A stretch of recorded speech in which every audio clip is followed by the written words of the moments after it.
Medicaid serves low-income families, pregnant women, the elderly, and the disabled. They're at risk of losing adequate health care. Physical therapy, speech therapy, occupational therapy, PCAs and home health aides, assisted living, communication devices, mobility devices, and mental health care. Losing these supports would impact their ability to work and lead independent, healthy lives. I've worked as a para-educator and a job coach for 14 years. I teach vocational skills to students with disabilities, and I help them reach their potential as productive, tax-paying citizens. Most students that I serve will find jobs, go to college, or seek further vocational training. Schools bill Medicaid for expenses that are incurred by the services they're legally obligated to provide for special education through individual education plans, or IEPs. The Medicaid cuts don't cancel the legal obligations, so schools will have to find another way to pay for those services. Taxpayers would be forced to pay higher state taxes and property taxes to help pay for those services. And schools would be forced to trim their budget for staff, technology, elective courses, and extracurricular activities, so this would impact education for all of our students and be a financial hardship to our taxpayers. Schools are vital in the delivery of those services to students, and the students are at risk of losing these services when special education moves under Health and Human Services with Robert Kennedy at the head.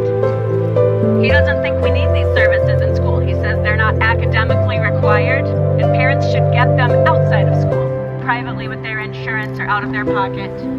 Most parents that I know don't have the time and money for that. When families can't afford to care for their loved ones with disabilities at home, they can't hire PCAs, they can't afford services, that's a problem. The disabled people would be at risk of going back to state institutions. Brad Finstad and his fellow Republican politicians support Donald Trump's plan to cut $880 billion from Medicaid. These cuts won't lower our federal taxes. It's not about government efficiency. They're gutting our social programs to increase military spending and create tax cuts for the rich. And they're willing to hurt a lot of people to do it. Medicaid cuts would result in a lower quality of life, increased health risks, destroyed futures, and a loss of independence and dignity for vulnerable American citizens. It would separate families and eliminate millions of jobs. We've made so many steps forward. We should not be going back to the way it was. Don't these people deserve their constitutional right to life, liberty, and the pursuit of happiness? I believe that all people deserve to be treated with dignity and respect. If you agree, please call Brad Finstad and tell him that America can't afford to cut Medicaid. I think we hope Leo maybe, could knock this out of the news cycle.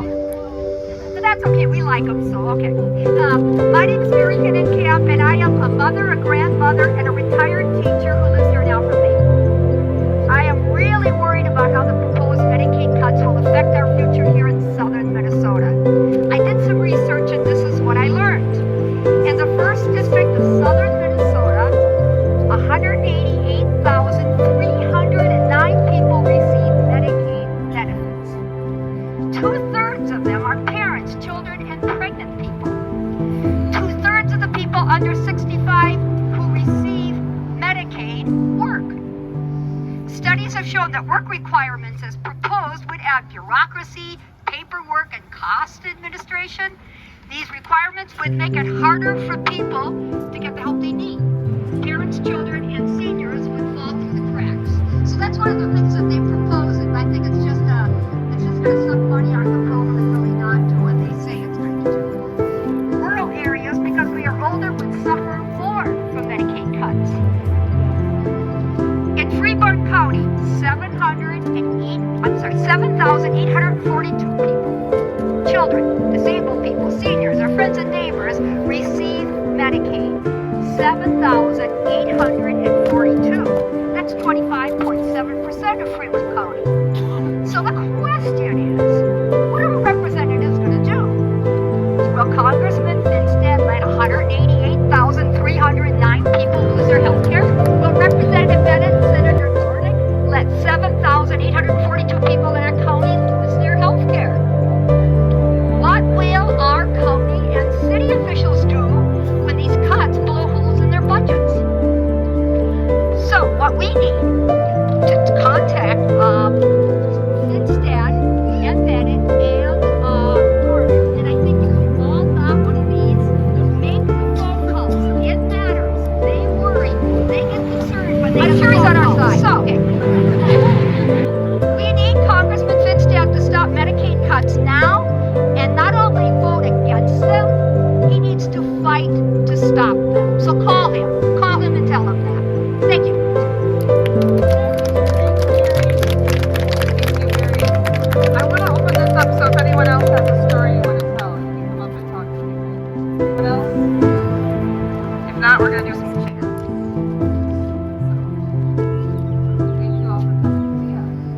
And if you are not, I want you to make sure you can do a couple of things to sign up and find out one thing you can do every day. And there's multiple avenues.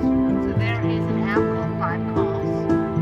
Super convenient, lets you know what are the issues of the day, and you get to choose to make 5 calls to various elected officials. If you go to YouTube, the DFL has a YouTube channel.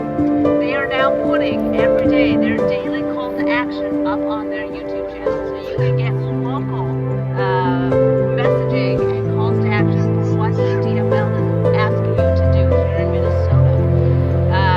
Every day, for those of you who are on various social media channels, usually around sometime, it's usually between 3 and 5 o'clock our time. The Democratic National Committee has a post called "What Democrats Did Today." All of this is to say you can educate yourselves about what it is that we're doing, what it is that you can do. And you don't need to go and share this on your social media, because I know sometimes we don't want to get into keyboard fights with our friends and neighbors. But but maybe if you're in a grocery store and you hear somebody complaining about something or having a question about something, you are now going to be equipped to say, hey, I happen to hear something about this. Can I tell you about it? And it's about having one-on-one conversations in our communities with people that we may not naturally want to talk with, and opening their eyes, because Kamala Harris, she's a distant figure. Governor Walz, love him, but he's kind of a distant figure. You live here. The people in this town know you. You're the people that they trust.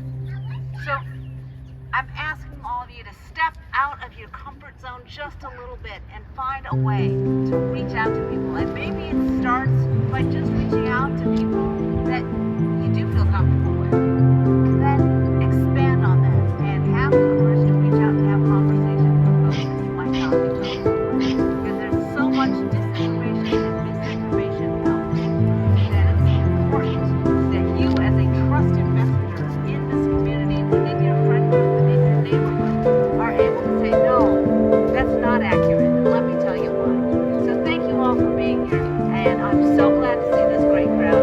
I just have one small little story that I hope you guys will take some comfort in. So I live in Redway, and about 6 weeks ago, we had 10 people show up to hold signs on a Friday afternoon, and they have been every single Friday, and now they consistently get between 100 and 150 people every Friday.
cuts for the rich. You said no cuts to Medicaid.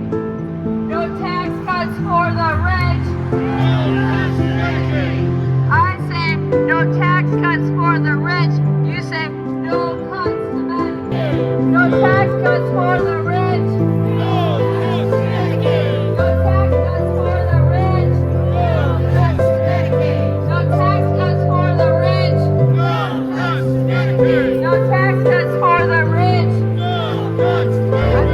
No tax cuts. You just keep saying no cuts to Medicaid. Medicaid helps all of us. No cuts to Medicaid. Our kids count on us. Our seniors count on us. Nursing homes count on us. Our kids count on us. Our seniors count on us. Nursing homes count on us.